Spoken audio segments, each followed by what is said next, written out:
Hey friends, வணக்கம் and welcome to Yummy Chilli. நான் ஷாலினி. இன்னைக்கு ஆடி மாசம் ஸ்பெஷலா செய்யக்கூடிய கும்மாயம் ரெசிபி எப்படி செய்யறதுன்னு பார்க்கலாம். இது நம்ம உளுந்து அல்வான்னு கூட சொல்லலாம். ஏன்னா மெயினான இன்கிரிடியன்ட்டே உளுந்து தான். அதுல நம்ம கருப்பட்டி ஆட் பண்ணி செய்றோம். இன்னைக்கு நான் கருப்பு உளுந்துல செய்றேன். ஸோ ரொம்ப ஹெல்த்தியான ஒரு ஸ்வீட். இது ஆடி மாசம் தான் இல்லை, உங்களுக்கு எப்பயாவது ரொம்ப ஸ்வீட் சாப்பிடணும்னு டெம்ப்டிங் இருந்ததுன்னா கூட இது நீங்க சுட சுட செஞ்சு சாப்பிட்றப்ப அப்படியே நம்ம வாயில வச்சவே கரைஞ்சு போயிரும் சொல்லுவோம்ல, அந்த மாதிரி ஒரு ஸ்வீட்டா இருக்கும் இது. இந்த கும்மாயம் எப்படி செய்யறதுன்னு பார்க்கலாம்.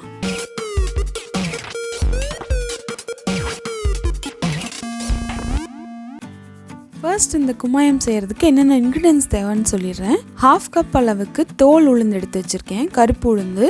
நெக்ஸ்ட் 1 டேபிள் ஸ்பூன் அளவு பாசிப்பருப்பு, 1 டேபிள் ஸ்பூன் அளவுக்கு பச்சரிசி, நெய் இந்த அளவுக்கு எடுத்து வச்சிருக்கேன். இதை விட எக்ஸ்ட்ரா தான் ஆட் பண்ண போறேன். இது கருப்பட்டி வெல்லம், இதை நுணுக்கி எடுத்து வச்சிருக்கேன். இந்த உளுந்தோட வெயிட்டும் வெல்லமோட வெயிட்டும் சேமாக இருக்கும். இது மைல்டாக தான் இருக்கும். உங்களுக்கு வேணும்னா நீங்கள் டபுள் அமௌண்ட் கூட எடுத்துக்கலாம். அதாவது 1/2 கப் உளுந்துனா 1 கப் எடுத்தீங்கன்னா நல்லாவே ஸ்வீட்டாக இருக்கும். இப்போ ஒரு பேனை ஸ்டவ்வில் வச்சுட்டு எல்லாத்தையும் லைட்டாக ஃப்ரை பண்ண போகிறோம். பொன்னிறமாக வர அளவுக்கு ஃப்ரை பண்ணணும். உளுந்து நல்லா வாசனை வரும். இந்த அளவுக்கு ஈக்குவலாக கைவிடாமல் ஃப்ரை பண்ணிட்டு இதை எடுத்து ஆற வச்சுக்கலாம். அதே மாதிரி அந்த பாசிப்பருப்பும் ஆட் பண்ணிக்கலாம். இது அவ்வளோ ஹெல்த்தியான ஒரு ஸ்வீட். இது எப்படி சொல்றதுன்னா ஒரு புனிதமான ரெசிபின்னு கூட சொல்லலாம். இதுவும் லைட்டாக கலர் சேஞ்ச் ஆனதுக்கப்புறம் இதுலேருந்து அந்த ஒரு நல்ல ஒரு அரோமா வரும். இதையும் எடுத்து வச்சுக்கலாம். நெக்ஸ்ட் பச்சரிசியையும் ஃப்ரை பண்ணிக்கலாம்.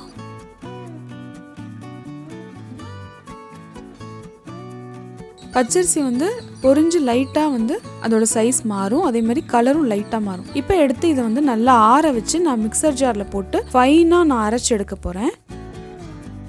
நெக்ஸ்ட் இந்த கருப்பட்டி வெல்லத்தை நம்ம தண்ணியில் போட்டு கரைச்சி எடுத்துக்கலாம். வெல்லம் 3/4 கப் எடுத்தேன். இப்போ நான் அதில் 3 மடங்கு தண்ணி ஆட் பண்ணியிருக்கேன்.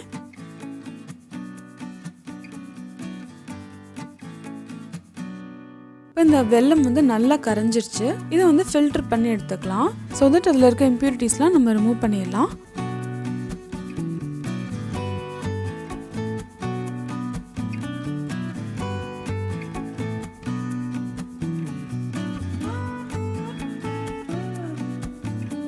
இப்போ இந்த மாதிரி ஒரு சலாடை எடுத்து நான் இதில் சலிச்சு எடுத்துக்க போகிறேன். மாவு இந்த அளவுக்கு நான் அரைச்சிருக்கேன். நம்ம நிறைய பல்கான குவான்டிட்டி செய்கிறோம்னா மாவு மெஷினில் கொடுத்து நல்லா ஃபைன் பவுடராக அரைச்சிக்கலாம். பட் கொஞ்சமாக நம்ம செய்கிறப்ப அவ்வளோ ஃபைன் பவுடராக வராது. ஸோ இந்த மாதிரி இதை நம்ம சலிச்சு எடுத்துக்கலாம். ஒரு 2 டைம் சலிச்சிங்க அப்படின்னா இதில் இருக்க அந்த தோலெல்லாம் நம்ம தனியாக எடுத்துடலாம்.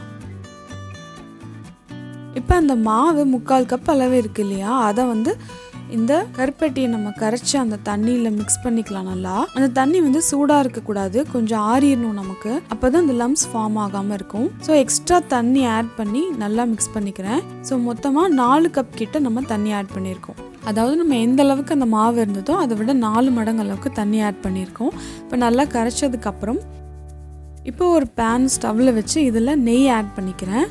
இது ஒரு டேபிள் ஸ்பூன் அளவு மட்டும் நெய் ஆட் பண்ணியிருக்கேன். இப்போ அந்த நெய்யை ஆட் பண்ணிவிட்டு அதுலேயே நம்ம கரைச்சி வச்சதையும் ஆட் பண்ணி நல்லா மிக்ஸ் பண்ணிக்கலாம். கீழே நீங்கள் மிக்ஸ் பண்ணாமல் விட்டிங்கன்னா இந்த மாதிரி உங்களுக்கு ஃபார்ம் ஆகும். ஸோ அடியில் கைவிடாமல் நீங்கள் மிக்ஸ் பண்ணணும். அடுப்பை சிம்மில் வச்சுக்கோங்க. சப்போஸ் லம்ப்ஸ் எதுவும் ஃபார்ம் ஆகுற மாதிரி இருந்தால் இந்த மாதிரி நீங்கள் விஸ்க் எடுத்து நல்லா மிக்ஸ் பண்ணிகிட்டே இருங்க.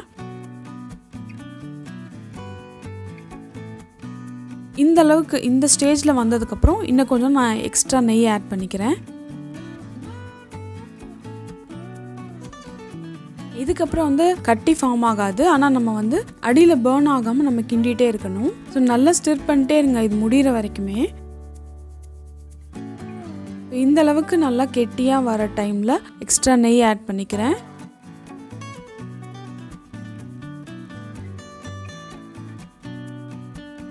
எவ்வளோ நேரம் இது நம்ம கிண்டணுன்றது நமக்கே இந்த ஸ்டேஜில் தெரிஞ்சிடும்.